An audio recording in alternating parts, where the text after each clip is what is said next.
Assalamualaikum warahmatullahi wabarakatuh. Ini adalah kisah seorang bunga desa yang menikah dengan seorang kakek tua kaya raya yang sudah mempunyai 3 orang istri. Mari kita tonton sampai selesai cerita selengkapnya.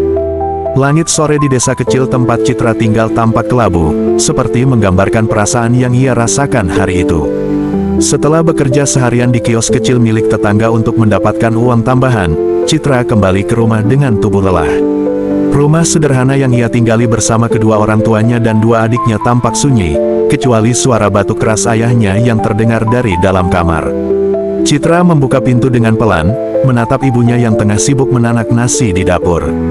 "Bagaimana keadaan ayah, Bu?" tanya Citra sambil melepas sepatunya. Ibunya menoleh dengan wajah lesu.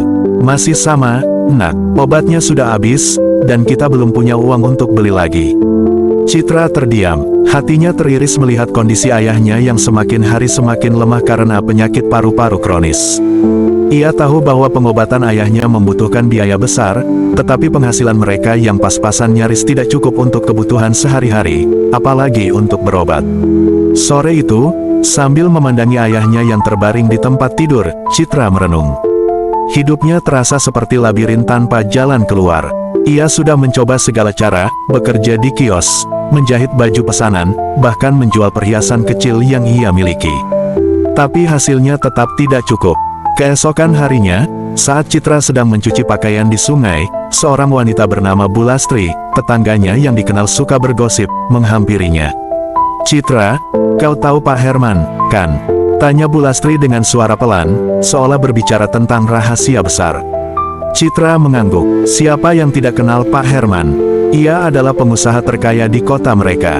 Pria tua berusia 72 tahun itu terkenal dengan kekayaannya, tetapi juga dengan kehidupan pribadinya yang penuh kontroversi. Ia sudah memiliki 3 istri, semuanya tinggal di rumah besar yang berbeda. Dia sedang mencari istri baru, lanjut Bu Lastri sambil melirik ke arah Citra. "Dan kabarnya, dia tertarik padamu." Citra berhenti mencuci. Ia menatap Bu Lastri dengan mata terbelalak. "Apa? Itu tidak masuk akal. Aku bahkan tidak pernah berbicara dengannya. Tapi dia pernah melihatmu di acara sosial bulan lalu. Kau tahu kan, saat kau menemani ibumu mengantarkan makanan ke rumahnya. Dia terpesona dengan sikapmu yang sopan. Dan kau tahu, Citra, kalau kau menikah dengannya, keluargamu tidak akan kekurangan apapun lagi." Citra merasa tubuhnya mendadak dingin. Ia tidak percaya apa yang baru saja ia dengar. Menjadi istri keempat seorang pria yang usianya hampir 3 kali lipat dari usianya. Itu terdengar seperti lelucon buruk. Namun, malam itu, saat Citra kembali ke rumah dan melihat ibunya menangis diam-diam di dapur, hatinya mulai goyah. Ibunya menunjukkan surat tagihan rumah sakit yang semakin menumpuk, sementara kondisi ayahnya makin memburuk. Citra tahu, tanpa bantuan, keluarganya mungkin tidak akan bertahan. Beberapa hari kemudian, tanpa memberitahu siapapun, Citra memutuskan untuk menemui Pak Herman. Ia ingin mendengar langsung apakah rumor itu benar. Rumah besar Pak Herman berdiri megah di ujung kota, dikelilingi pagar tinggi dan taman yang rapi. Dengan tangan gemetar, Citra mengetuk pintu besar itu. Seorang pelayan membukakan pintu dan mempersilakan Citra masuk. Di ruang tamu yang mewah, Pak Herman duduk di kursi dengan tongkat di tangannya. Matanya menatap tajam namun ramah ke arah Citra.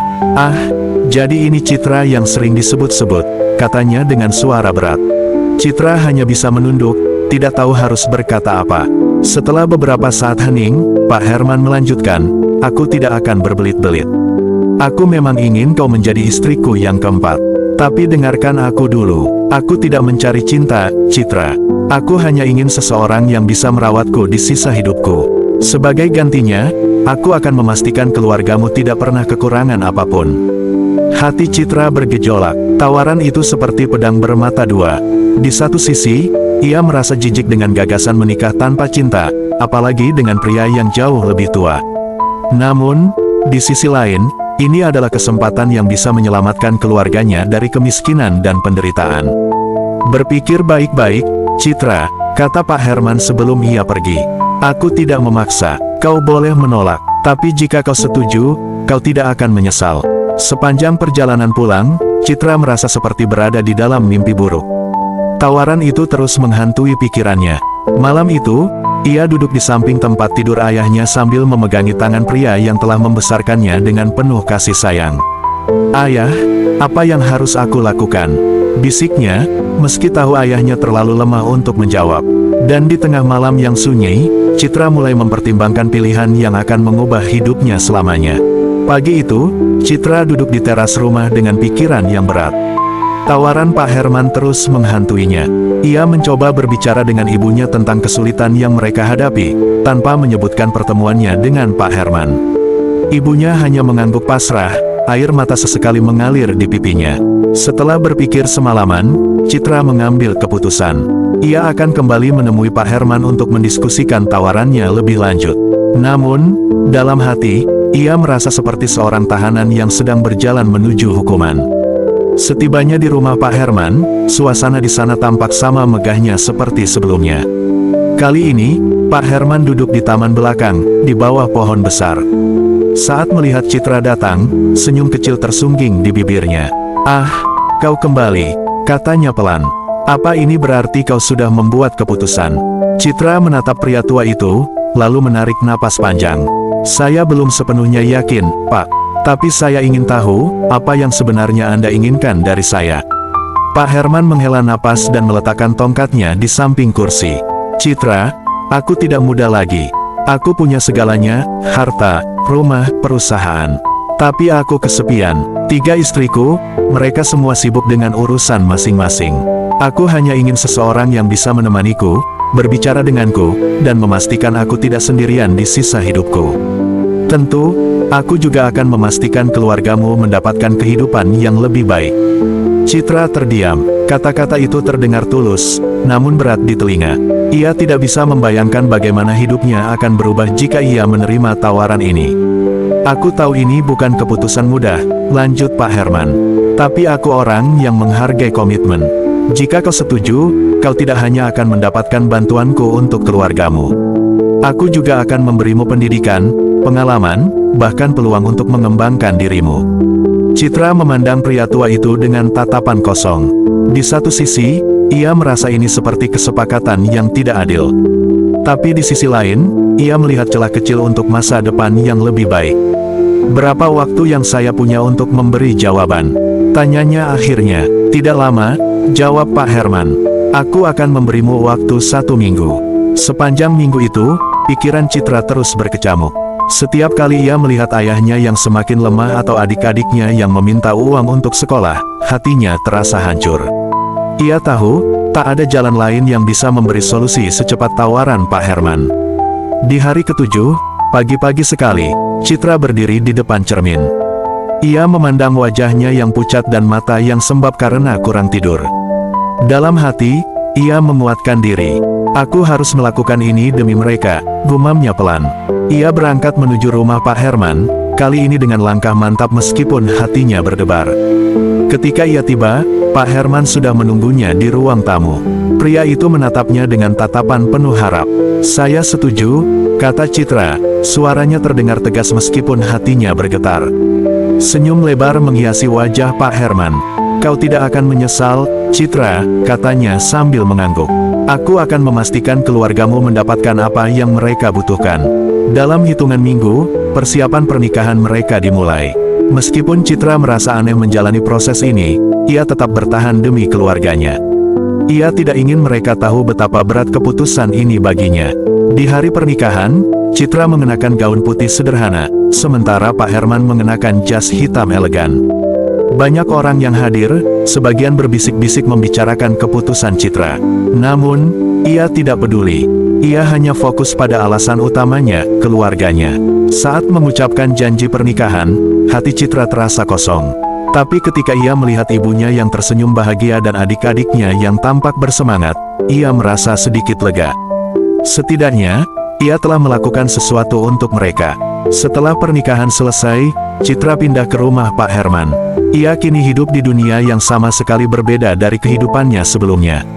Rumah mewah, pelayan yang melayani setiap kebutuhannya, dan jadwal yang diatur dengan rapi. Namun, di balik semua kemewahan itu, ada perasaan asing yang terus menghantuinya.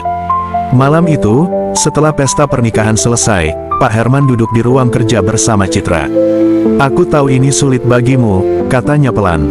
"Tapi aku berjanji, aku tidak akan membuatmu menyesal." Citra hanya mengangguk. Dalam hati, ia berharap janji itu benar. Ia berharap semua ini tidak sia-sia. Pagi pertama sebagai istri Pak Herman terasa seperti mimpi buruk yang nyata bagi Citra. Saat ia membuka matanya, bukan kamar kecil sederhana dengan dinding cat yang mengelupas yang ia lihat, melainkan kamar mewah dengan tirai bludru berwarna emas dan perabotan mahal. Sinar matahari masuk melalui jendela besar, tetapi suasana hatinya tetap kelam. Seorang pelayan mengetuk pintu dan masuk dengan membawa nampan berisi sarapan. "Bu Citra, ini sarapan Anda," katanya dengan sopan. Citra hanya mengangguk pelan. Pelayan itu meletakkan nampan di meja kecil di samping tempat tidur dan keluar tanpa banyak bicara. Ia duduk di tepi tempat tidur, memandang sarapan yang terlihat mewah, tetapi tak ada nafsu makan di dirinya. Tak lama kemudian, seorang pelayan lain datang. Kali ini seorang wanita yang lebih tua, bernama Bu Mirna, yang ternyata adalah kepala rumah tangga di rumah Pak Herman. "Bu Citra, Pak Herman meminta Anda menemuinya di ruang kerja setelah sarapan," katanya ramah. Citra mengangguk lagi. Ia merasa seperti sedang hidup di dunia asing, penuh kemewahan yang tak pernah ia bayangkan, tetapi sekaligus hampa. Ketika Citra masuk ke ruang kerja Pak Herman, pria itu sedang duduk di kursinya, membaca dokumen. Saat melihat Citra, ia tersenyum hangat. "Selamat pagi, Citra," sapanya. "Bagaimana tidurmu tadi malam?" Citra mengangguk pelan. "Baik, Pak," jawabnya singkat. Pak Herman meletakkan dokumen yang ia baca, lalu memandang Citra dengan serius.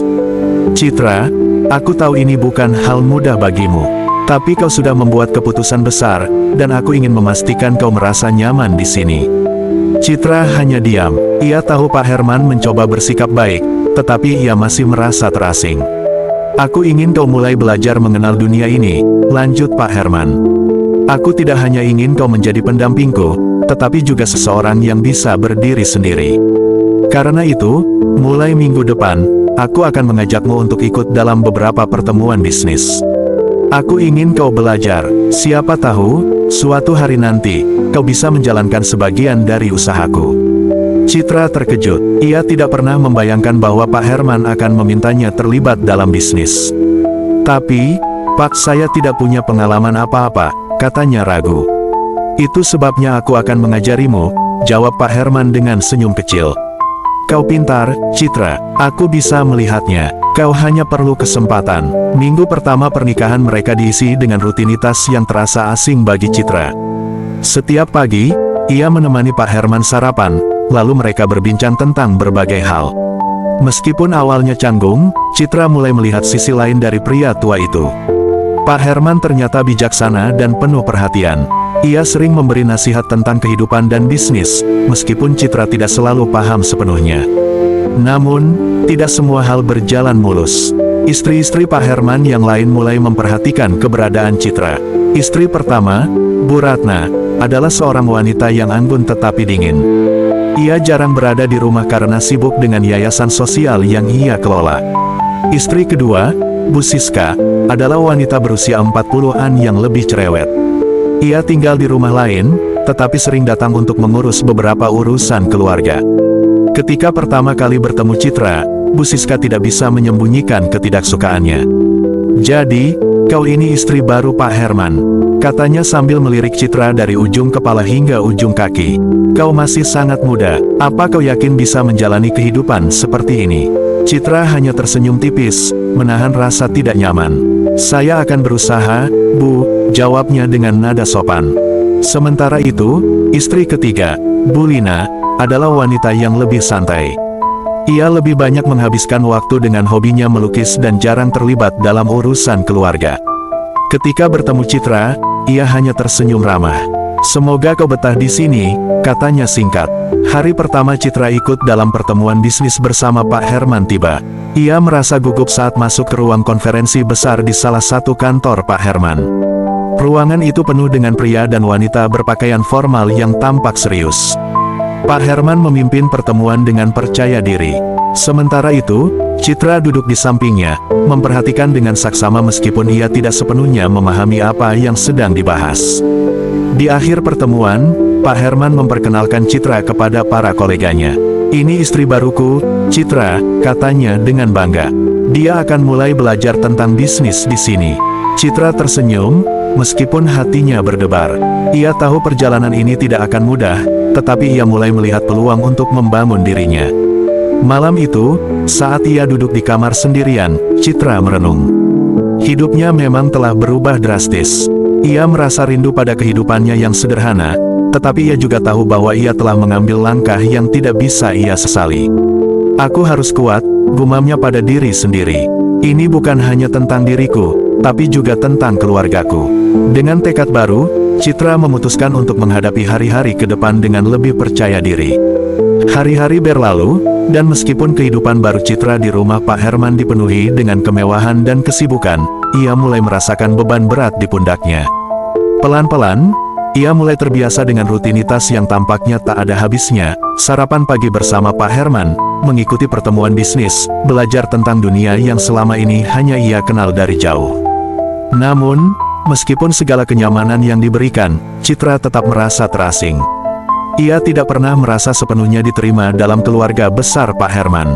Istri-istri Pak Herman yang lain semakin jarang bertemu, tetapi saat mereka berkunjung, selalu ada tatapan tajam dan bisikan di belakangnya. Ia merasa seolah-olah tidak pernah bisa memenuhi ekspektasi mereka. Suatu hari, saat Citra duduk di taman rumah besar Pak Herman, seorang pelayan mendekatinya. "Bu Citra, Pak Herman ingin Anda menemaninya makan malam di ruang makan utama malam ini," katanya dengan suara pelan. Citra mengangguk. "Terima kasih," jawabnya singkat, meskipun ia tahu, malam itu akan berbeda. Setiap kali makan malam bersama Pak Herman, ia merasa ada kesenjangan yang semakin besar antara mereka. Meskipun pria itu selalu berusaha menyenangkan hatinya, Citra merasa tak pernah bisa benar-benar menjalin kedekatan. Malam itu, suasana di ruang makan utama berbeda dari biasanya. Meja panjang penuh dengan makanan lezat, namun kesunyian menyelimuti ruangan. Pak Herman duduk di ujung meja, sementara Citra duduk di seberangnya, merasa canggung dengan jarak yang tak terlihat. "Bagaimana hari-harimu?" tanya Pak Herman sambil menyantap makanan dengan perlahan. "Saya mulai terbiasa, Pak," jawab Citra, mencoba tersenyum meski ia merasa ragu.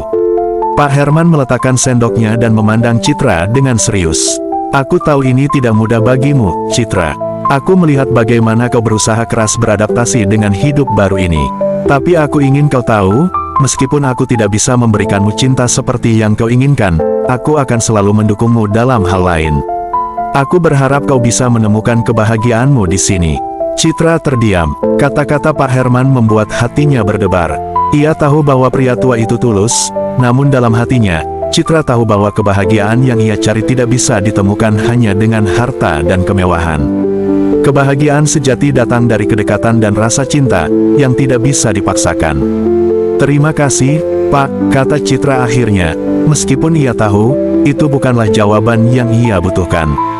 Keesokan harinya, saat Citra sedang duduk di ruang tamu, Bu Siska, istri kedua Pak Herman, tiba-tiba muncul. Ia mengenakan gaun merah yang mencolok, dengan senyum yang tidak terlalu ramah.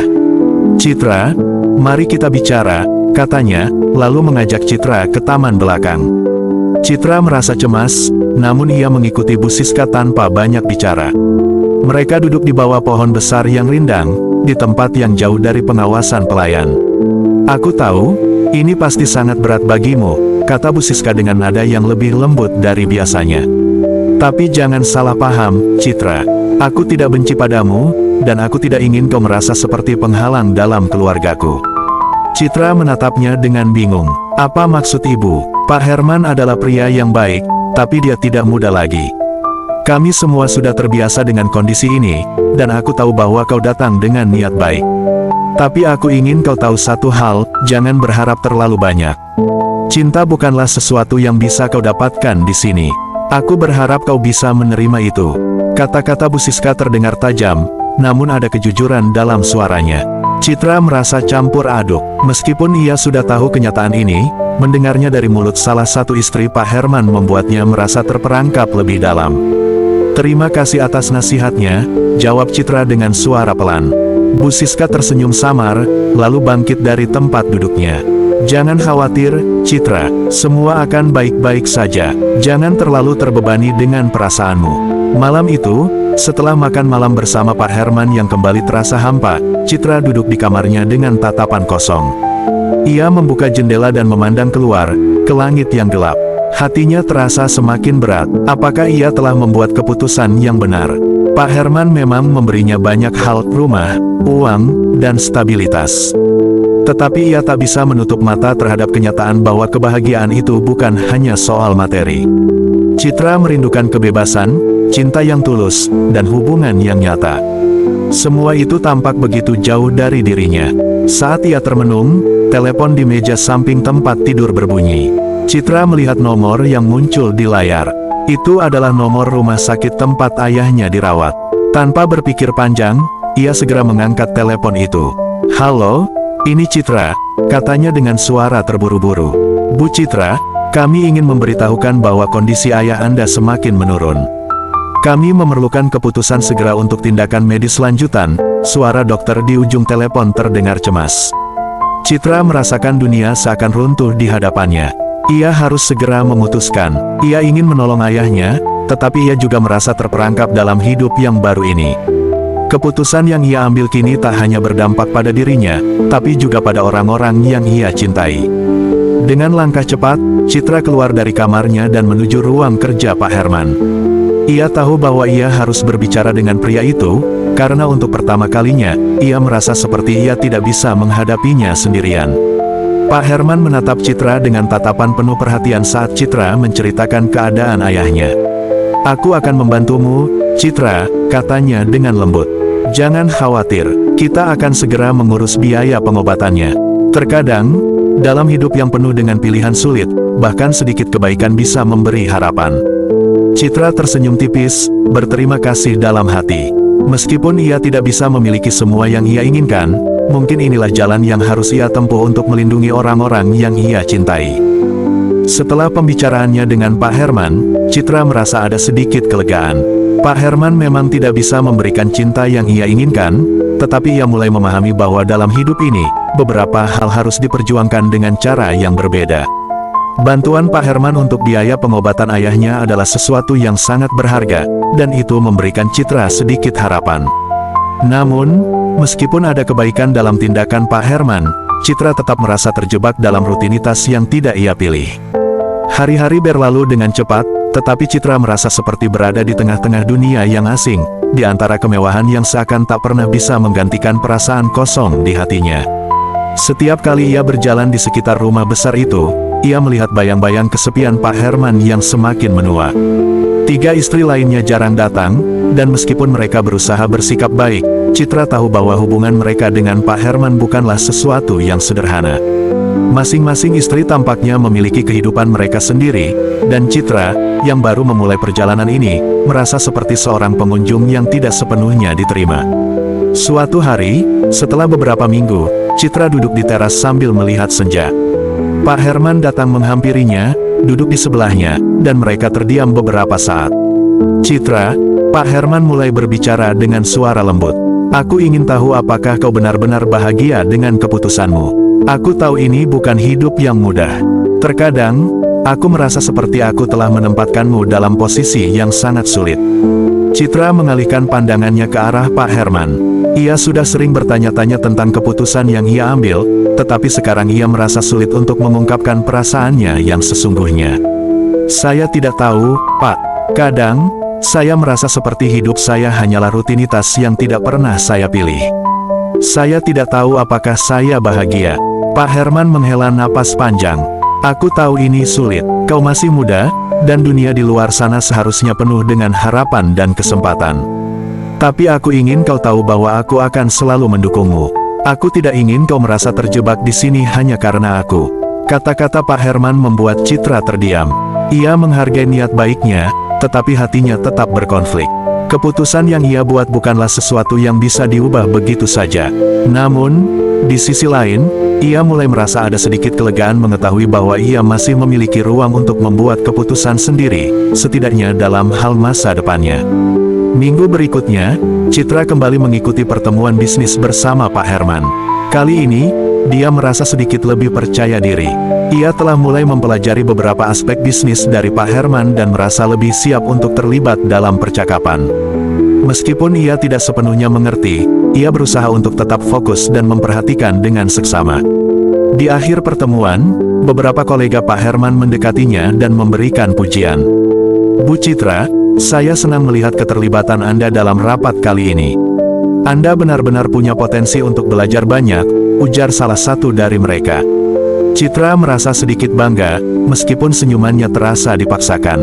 Ia tahu, ini adalah salah satu kesempatan yang harus ia manfaatkan jika ingin membangun dirinya, tetapi ia juga tahu bahwa ia masih merasa jauh dari perasaan utuh yang ia harapkan. Citra mulai berpikir, jika ia bisa membangun karir dan mengejar impiannya, apakah itu bisa mengubah hidupnya? Hari-hari berlalu, dan Citra semakin terbiasa dengan kehidupan baru ini. Namun, di balik segala kemewahan dan kenyamanan, ada perasaan yang semakin mendalam, perasaan bahwa ia mungkin telah mengorbankan terlalu banyak untuk sebuah dunia yang tidak sepenuhnya ia pilih. Malam itu, ketika ia kembali ke kamarnya setelah makan malam bersama Pak Herman, Citra menerima sebuah telepon dari ibunya. Dengan nada suara cemas, ibunya memberitahunya bahwa ayahnya semakin memburuk. Citra merasa cemas dan gelisah, tetapi ia tahu bahwa ia tidak bisa pergi begitu saja. Pak Herman, saya perlu pergi ke rumah sakit. Ayah saya, suara Citra tercekat, namun ia melanjutkan. Saya ingin berada di sana bersama keluarga saya. Pak Herman menatap Citra dengan ekspresi yang penuh pengertian. Tentu, Citra, kau boleh pergi. Keluargamu membutuhkanmu lebih daripada yang bisa aku berikan. Citra merasa terharu. Walaupun hidupnya tidak mudah, dan meskipun keputusan pernikahannya dengan Pak Herman terasa seperti jalan yang penuh dengan pertanyaan, setidaknya di saat-saat sulit, ia merasa ada ruang untuk sedikit kebebasan. Ia mengemas barang-barangnya dengan cepat dan pergi ke rumah sakit, meninggalkan rumah Pak Herman yang mewah dan penuh dengan harta benda. Sesampainya di rumah sakit, Citra langsung menuju ke kamar ayahnya. Ia melihat sang ayah terbaring lemah di tempat tidur rumah sakit, wajahnya pucat dan tubuhnya semakin rapuh. Citra merasa hatinya hancur melihat keadaan ayahnya yang semakin memburuk. Saya di sini, ayah, kata Citra sambil memegang tangan ayahnya yang dingin. Kau tidak sendirian. Air mata mulai mengalir di pipinya, dan meskipun ia telah membuat keputusan besar dalam hidupnya, kini ia merasa seperti harus menghadapi kenyataan bahwa terkadang, kehidupan yang kita pilih tidak selalu memberikan kebahagiaan yang kita harapkan. Namun, Citra tahu bahwa saat ini, ada satu hal yang paling penting, keluarganya. Setelah beberapa jam di rumah sakit, dokter akhirnya memberikan kabar bahwa ayah Citra perlu menjalani perawatan intensif lebih lanjut. Citra merasa sedikit lega karena ada kemungkinan ayahnya akan bertahan, meskipun ia tahu itu bukan akhir dari perjuangan. Di jalan pulang ke rumah Pak Herman, Citra merenung. Ia mulai merasakan bahwa meskipun hidupnya penuh dengan ketidakpastian, ia harus terus berjuang untuk menemukan jalan yang tepat. Mungkin itu berarti menemukan cara untuk mengubah hidupnya, atau mungkin itu berarti tetap bertahan di jalur ini, dengan segala tantangan dan kesulitan yang ada. Namun, satu hal yang pasti, Citra mulai menyadari bahwa kebahagiaan sejati tak selalu datang dari luar. Kadang, kebahagiaan itu harus ditemukan dalam diri sendiri, melalui pilihan yang kita buat dan melalui cinta yang kita berikan kepada orang-orang yang kita sayangi.